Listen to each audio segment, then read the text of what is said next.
तो बच्चों कैसे हैं आप सब। बहुत बहुत स्वागत है आपका आज की इस वीडियो में। आज की इस वीडियो में हम देखने वाले हैं क्लास 12 का जो आपका जियोग्राफी सब्जेक्ट है, हिंदी में जिसको भूगोल बोलते हैं, तो उस सब्जेक्ट का फर्स्ट बुक जो है आपका, उसका चैप्टर 5 देखने वाले हैं, जिसका नाम है प्राथमिक क्रियाएं। ठीक है, इसके एमसीक्यू क्वेश्चंस देखने वाले हैं टर्म 1 एग्जामिनेशंस के लिए, जो आपका टर्म 1 एग्जामिनेशंस होने वाला है।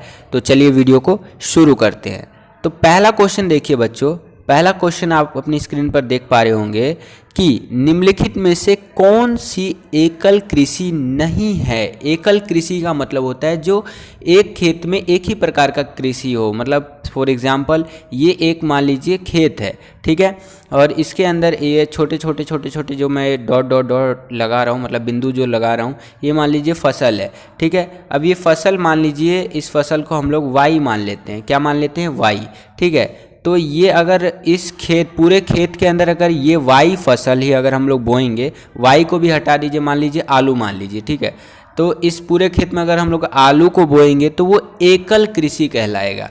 ठीक है, ये चीज़ है। तो इसी प्रकार से यहाँ पर पूछ रहा है क्वेश्चन के अंदर कि निम्नलिखित में से कौन सा ऐसा कृषि है जो एकल कृषि नहीं है, जिसमें किसी एक ही प्रकार की कृषि नहीं की जाती है। ठीक है, तो वही है, जैसे कि पहला है कि डेयरी कृषि। डेयरी कृषि में क्या होता है? दूध का उत्पादन मेनली किया जाता है। ठीक है, डेयरी प्रोडक्ट्स होते हैं हमारे, ये चीज़ है, मेनली दूध होता है, और उसके अलावा ऐसे प्रोडक्ट्स जो जल्दी मतलब ख़राब होने वाले प्रोडक्ट्स होते हैं। ठीक है, तो इसमें ये तो बिल्कुल ही नहीं होगा इसका। दूसरा है आपका, ये तो एकल कृषि में आएगा ही आएगा। दूसरा है आपका रोपण कृषि। रोपण कृषि में भी एक ही प्रकार के फसलों को ज़्यादातर बोया जाता है। तीसरा है वाणिज्य कृषि, ये भी वही होगा।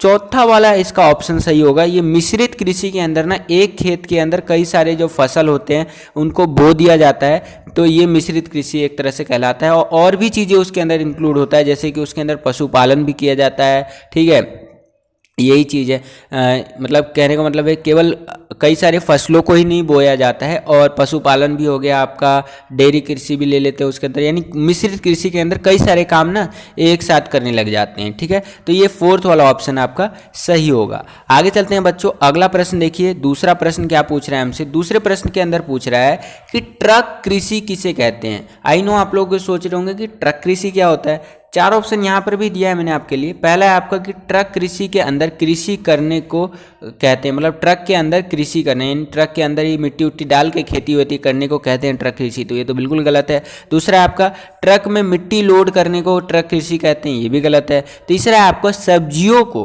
ट्रक के माध्यम से बाजार तक पहुंचाना ट्रक कृषि कहलाता है। तो तीसरा वाला ऑप्शन जो है इसका, थर्ड वाला ऑप्शन सही होगा। ये रातों रात जो है पहुंचाना होता है, तो ये आपका ट्रक कृषि कहलाता है, चौथा नहीं होगा। तो इसका ऑप्शन थर्ड जो है हमारा वो सही होगा, सेकंड वाले का। ठीक है बच्चों, आगे चलते हैं। अगला प्रश्न देखिए बच्चों, तीसरा प्रश्न क्या पूछ रहा है हमसे? तीसरे प्रश्न में पूछ रहा है कि भूमध्य सागरीय कृषि की प्रमुख विशेषता क्या है। तो जो हमारा भूमध्य सागरीय कृषि है उसकी प्रमुख विशेषता क्या है? तो पहला ऑप्शन है क्या इसमें मीठे फलों की कृषि होती है। दूसरा है क्या इसमें सब्जियों की कृषि होती है। तीसरा है क्या इस कृषि में खट्टे फलों की कृषि होती है।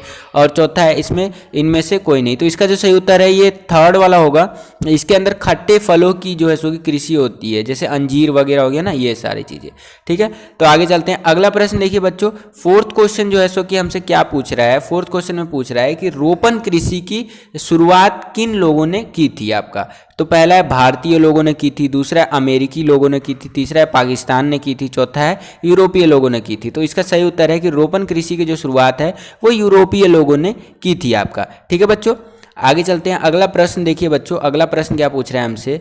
क्वेश्चन नंबर 5 है कि ब्राजील के कॉफी बागानों को क्या कहा जाता है। ठीक है, तो पहला आपका बड़े कॉफी बागान, दूसरा है कॉफी बागान कहा जाता है, तीसरा ब्राजीलियन कॉफी बागान, और चौथा है फेजेंडा। ठीक है, तो इसका सही उत्तर होगा बच्चों ये फोर्थ वाला, फेजेंडा कहा जाता है ब्राजील के कॉफी बागानों को।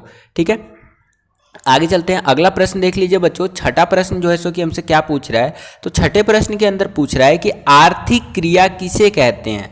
ठीक है, इकोनॉमिकल एक्टिविटीज जिसको आप इंग्लिश में कह सकते हैं। पहला है जिन क्रियाओं से फल प्राप्त होता है। ठीक है, तो ये तो नहीं हो सकता। दूसरा है जिन क्रियाओं से सब्जियां प्राप्त होती हैं, ये भी नहीं हो सकता। तीसरा है जिन क्रियाओं से आय प्राप्त होता है, तो ये बिल्कुल सही आंसर है, और चौथा हो नहीं सकता।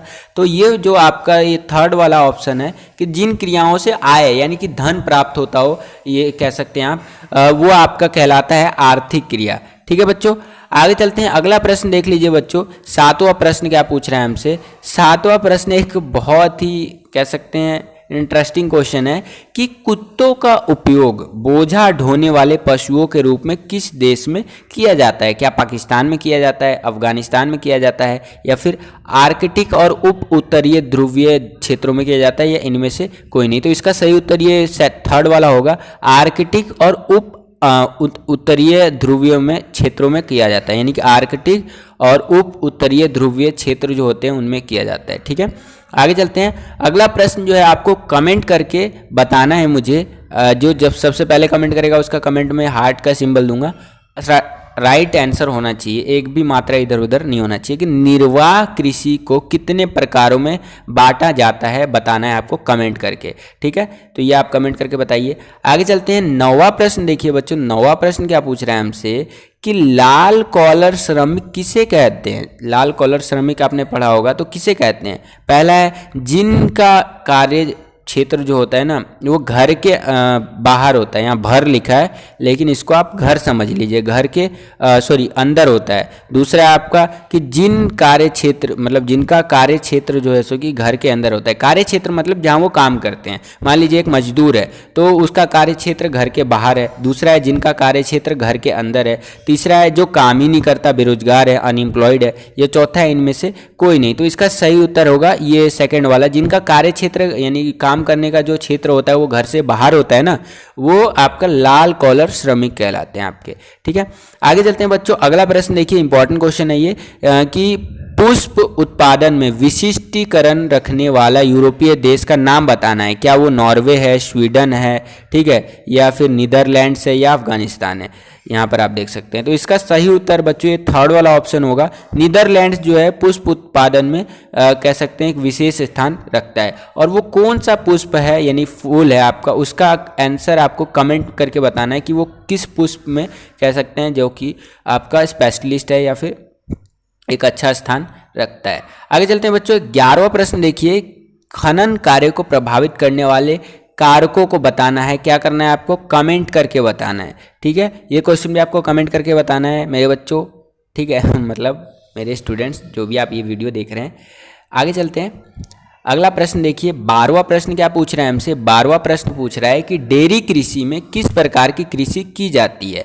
क्या वहाँ पर सब्जियों की कृषि की जाती है, या फिर फलों की कृषि की जाती है, या फिर आपका दूध का उत्पादन किया जाता है, या फिर इनमें से कोई नहीं। ठीक है, ये फोर्थ वाला ऑप्शन है, इनमें से कोई नहीं। तो इसका जो सही उत्तर होगा बच्चों वो होगा आपका यहाँ पर दूध का उत्पादन किया जाता है। मेनली जो डेयरी प्रोडक्ट्स है जो जल्दी ख़राब हो जाते हैं, कह लीजिए 1-2 दिन या 3 दिन के अंदर जो ख़राब हो जाते हैं, दूध वगैरह कह लीजिए, ये चीज़ें हैं। ठीक है, तो दूध का उत्पादन वाला सही आंसर आप यहाँ पर लिख देंगे तो ये इसका राइट आंसर हो जाएगा। बस बच्चों ये वीडियो यहीं तक था। और सॉरी कल वीडियो नहीं आ पाया क्योंकि कल थोड़ा सा लेट हो गया था वीडियो डालने में। तो कल अगर मैं वीडियो अपलोड करता तो हो सकता है कि 10 या 11 बजे रात को वीडियो आता, इसलिए मैंने कल वीडियो अपलोड नहीं किया। मैंने सोचा आज वीडियो अपलोड कर दूंगा। तो कोई बात नहीं, वीडियोस हमारी रेगुलर रहेंगी, टेंशन मत लीजिए आप। अगर आप हमारे चैनल पर नए हैं और हमारे चैनल को सब्सक्राइब नहीं किया तो लाल कलर का बटन दबा करके सब्सक्राइब कर दीजिए। बगल में आपको बेल का आइकन दिखेगा, इसको प्रेस करके ऑल पे क्लिक कर दीजिएगा। अगर आपने इस वीडियो को लाइक नहीं किया तो वीडियो को लाइक कर दीजिए, इससे हमारा मोटिवेशन बढ़ता है और वीडियोस बनाने के लिए। इस चैनल के इस वीडियोस को जो आपको हेल्पफुल लगता है और बच्चों के लिए उसको शेयर कर दीजिए अपने सभी दोस्तों के साथ, और इस वीडियो को भी अपने दोस्तों के साथ शेयर कर दीजिए। मिलता हूँ आपसे अगली और एक्साइटिंग वीडियो में, तब तक के लिए खुश रहिए, खुश रखिए सभी को। जय हिंद, वंदे मातरम।